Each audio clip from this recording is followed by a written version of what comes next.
Okay, lesson 824, distance learning, operations, operations, operations, operations. That's what we're doing today. But we're doing operations with scientific notation. So welcome back, it's Friday. Okay, you'll have a little formative after this and then you'll be done. You have spring break next week. I am gonna put on the Canvas calendar a couple places you can go if you just wanna play around, keep your math skills honed. I'll put up a couple of different sites that you can go to that you can go explore, which I know some of you already do, but it'll keep your brain engaged even over the spring break week. Okay, so let's get back at it. Okay, so dad jokes. What does a zombie vegetarian eat? Grains. You know, not brains, grains. So zombies only eat brains, so you're safe. Oh, no, I wasn't directing that at you, Hillary, in there. Because I know you've got a brain. But by the way, great TikTok. Had to throw that out there. Awesome, love it. Good job. Okay, so operations with scientific notation, 824. So let's start with 8-100. So we have a typical dwarf whale, the planet's smallest whale species, weighs about 3 × 10 to the second power pounds. A blue whale, however, the planet's largest whale, might weigh about 4.5 × 10 to the 5th pounds. So we want to estimate about how many times heavier is the blue whale than the dwarf whale without using a calculator. So we're trying to estimate. So let's think about this. 4.5, okay, is what, 1.5 times bigger than 3. And 10 to the 5th power is 1,000 times bigger than 10 to the 2nd. So if this is 1,000 times bigger, and that's about 1.5, so I need one of these plus another half. So 1,000 plus 500. So I'm guessing that it's about 1,500 times bigger.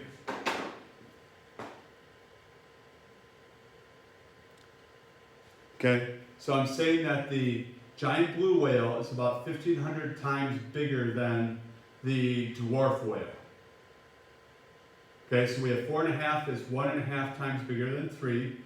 10 to the 5th power, 5 zeros, is 1,000 times bigger than 10 to the 2nd power, 100.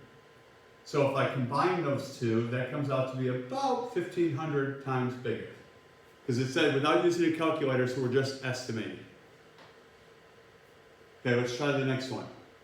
So there's about 1.8 times 10 to the 21st molecules in a grain, in 1 gram of table sugar. So if I have a gram of table sugar here, 1 little gram's worth on that spoon, it's got that many molecules. A baker uses 8 × 10 to the 2nd grams of sugar in the recipe for cinnamon pastries. So I want to know how many molecules of sugar does the baker use? Okay, so we've got to figure out how many of these, okay, are part of those. So we're thinking 1.8 times 10 to the 21st, and we got to multiply that by 8 times 10 to the 2nd. So let's do that, and this is how you do it. Break these apart. So we're going to do 1.8 times 8. 64, carry the 6, so I get 14.4. Now let's do 10 to the 21st times 10 to the 2nd. So that's 10 to the 21st plus 2, which equals 10 to the 23rd. Let's bring them back together again.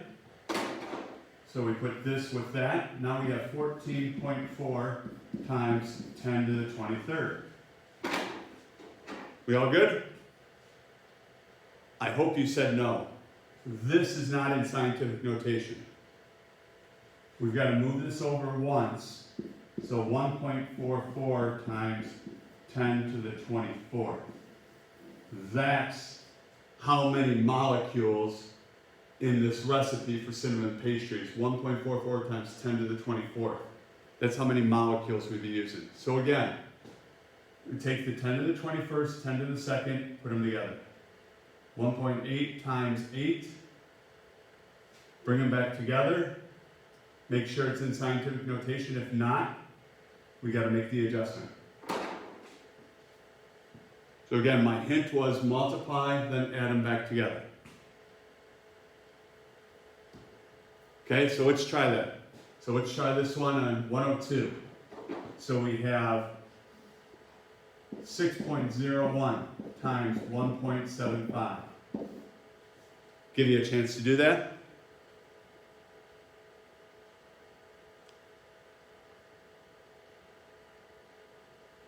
Hopefully you came up with 10.5175.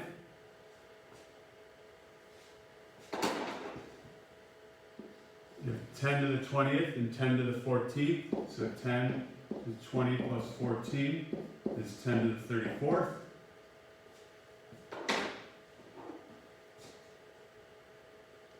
So we bring these two back together. So 10.5175 times 10 to the 34th.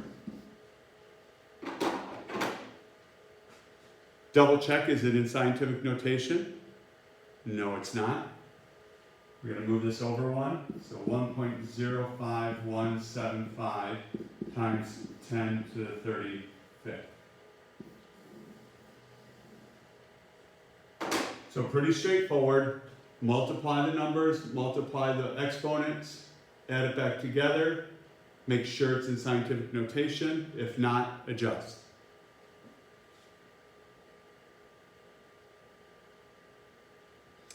Okay, let's move on. So we have the average distance from the sun to the earth is about 1.488 times 10 to the 11th meters. If the length of the average paper clip, tiny little paper clip, is 3 times 10 to the negative 2 meters, how many paper clips will we need to be connected together to reach the sun?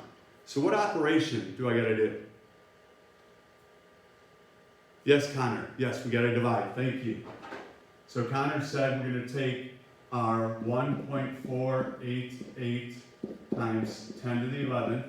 And we're going to divide that by 3 times 10 to the negative 2nd.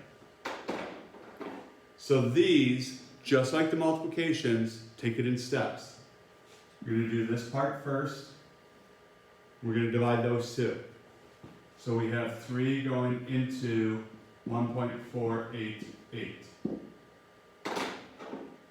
So we have 0, we have 4, which is 12, we have 9, which is 27, and we have 6, which is 18. So we have 0.496 times 10 to the what? I don't know, we got to do that.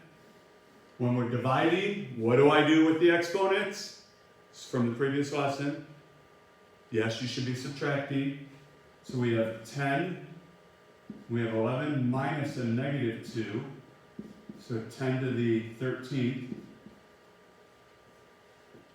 Is that in scientific notation? We're going to move it 1 over, so 4.96 times 10 to the 12th.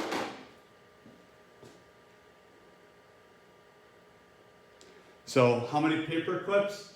4.96 times 10 to the 12th paper clips to get from the earth to the sun. Okay, let's go to the next, which is U. 107, 109, and 110. So do those in your notebook. Pause the video, get all that work done, then come back. And then a reminder, when you're done with this, okay, there'll be a formative, and then you have spring break next week, so you can enjoy the time off. I would still go to some of the sites that I'm going to tell you to go to just keep your brain going. And then we'll come back and we'll see where we are the week after spring break. Okay, so let's pause.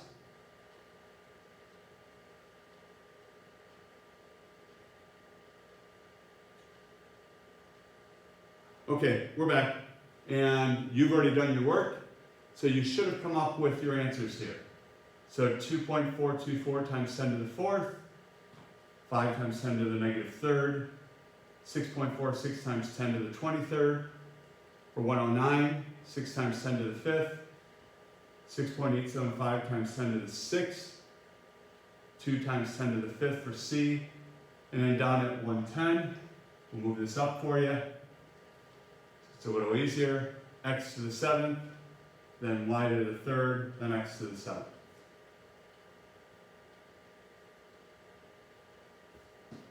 And there you have it. So thank you guys, and we'll see you with the next videos. Have a good one. Adios.